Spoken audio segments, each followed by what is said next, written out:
Hey guys, இந்த weekend Saturday நாங்கள் சென்னை வீடு வந்து வெக்கேட் பண்ணலான்ட்டு இருக்கோம். ஸோ பேக்கிங்லாம் ஆல்ரெடி ஸ்டார்ட் பண்ணியாச்சு. அதுக்கு முன்னாடி குட்டியாக ஒரு ஹோம் டூர் பார்த்துருவோமா?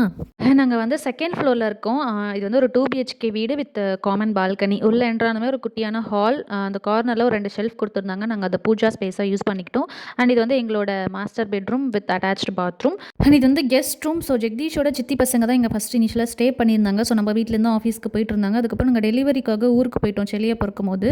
அதனால் அவங்க ஹாஸ்டலில் ஜாயின் பண்ணிட்டாங்க. இப்போ என்னோட மாமியார் மாமனார் அந்த ரூமில் ஸ்டே பண்ணியிருக்காங்க. அண்ட் இது வந்து ஒரு ஓப்பன் கிச்சன் அண்ட் பால்கனி வந்து பார்த்திங்கன்னா ஒரு காலத்தில் நல்லா பச்சை பசைன்னு சூப்பராக இருந்துச்சு. பட் அடிக்கடி ஊருக்குலாம் போயிட்டு வந்ததுனால சரியாக மெயின்டைன் பண்ண முடியாமல் எல்லாமே செத்து போயிடுச்சு செடியெல்லாம். அண்ட் இனிஷியலாக பேக்கர்ஸ் அண்ட் மூவர்ஸ் வச்சு மூவ் பண்ணிடலாம் தான் நினச்சோம். பட் ரொம்ப காஸ்ட்லியாக இருந்ததுனால நாங்களே ஃபுல் பேக்கிங்கில் இறங்கிட்டோம். ஸோ டே 1 ஆஃப் பேக்கிங்கில் ட்ரெஸ் தான் வந்து பேக் பண்ண ஸ்டார்ட் பண்ணியிருந்தோம். ஸோ இந்த மாதிரி கார்ட் பாக்ஸ்லாம் லோக்கல் ஷாப்லேயே 50 ருபீஸ்க்கு கிடச்சிது.